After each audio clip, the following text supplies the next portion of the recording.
ನಾನು ಅನುಶ್ರೀ ಅಕ್ಕಿ ಸರ್ಕಾರಿ ಹಿರಿಯ ಪ್ರಾಥಮಿಕ ಹೆಣ್ಣು ಮಕ್ಕಳ ಶಾಲೆ ಕೊಟ್ಟುಂಚಿಗಿ. ನಾನು 5ನೇ ತರಗತಿಯಲ್ಲಿ ಓದುತ್ತಿದ್ದೇನೆ. ನಾನು ಈಗ ಕನ್ನಡ ವರ್ಣಮಾಲೆಗಳ ಬಗ್ಗೆ ಹೇಳುತ್ತೇನೆ. ಕನ್ನಡದಲ್ಲಿರುವ ಒಟ್ಟು ಅಕ್ಷರಗಳು 49. ಸ್ವರಗಳು 13. ಸ್ವರ ಎಂದರೆ ಸ್ವತಂತ್ರವಾಗಿ ಉಚ್ಚರಿಸಲ್ಪಡುವ ಅಕ್ಷರಗಳನ್ನು ಸ್ವರ ಎನ್ನುವರು. ಸ್ವರಗಳಲ್ಲಿ 2 ವಿಧಗಳು, ಒಂದು ಹ್ರಸ್ವಸ್ವರ, ಒಂದು ದೀರ್ಘಸ್ವರ. ಹ್ರಸ್ವಸ್ವರ ಎಂದರೆ ಒಂದು ಮಾತ್ರ ಕಾಲದಲ್ಲಿ ಉಚ್ಚರಿಸಲ್ಪಡುವ ಅಕ್ಷರಗಳನ್ನು ಹ್ರಸ್ವಸ್ವರ ಎನ್ನುವರು. ಹ್ರಸ್ವಸ್ವರಗಳು 6: ಅ, ಇ, ಉ, ಋ, ಎ, ಓ.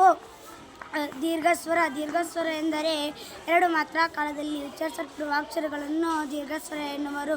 ದೀರ್ಘಸ್ವರಗಳು 7: ಆ, ಇ, ಉ, ಎ, ಐ, ಓ, ಔ.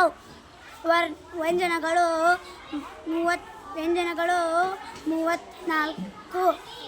ವ್ಯಂಜನಗಳಲ್ಲಿ 2 ವಿಧಗಳು, ಒಂದು ವರ್ಗೀಯ ವ್ಯಂಜನ, ಇನ್ನೊಂದು ಅವರ್ಗೀಯ ವ್ಯಂಜನ. ವ್ಯಂಜನ ಎಂದರೆ ಸ್ವರದ ಸಹಾಯದಿಂದ ಉಚ್ಚರಿಸಲ್ಪಡುವ ಅಕ್ಷರಗಳು. ವ್ಯಂಜನಗಳಲ್ಲಿ 2 ವಿಧಗಳು, ಒಂದು ವರ್ಗೀಯ ವ್ಯಂಜನ, ಒಂದು ಅವರ್ಗೀಯ ವ್ಯಂಜನಗಳು. ವರ್ಗೀಯ ವ್ಯಂಜನಗಳು 25, ಅವರ್ಗೀಯ ವ್ಯಂಜನಗಳು 9.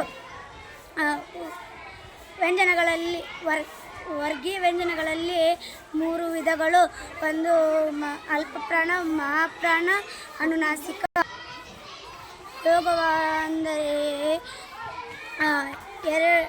ಯೋಗವಾಗಳು 2. ಯೋಗವ ಅಂದರೆ ಬೇರೆ ಅಕ್ಷರಗಳ ಜೊತೆಯಲ್ಲಿ ಮಾತ್ರ ಉಚ್ಚರಿಸಲ್ಪಡುವ ಅಕ್ಷರಗಳು. ಯೋಗವಾಗಳಲ್ಲಿ 2 ವಿಧಗಳು, ಒಂದು ಅನುಸ್ವಾರ, ಇನ್ನೊಂದು ವಿಸರ್ಗ. ಧನ್ಯವಾದ.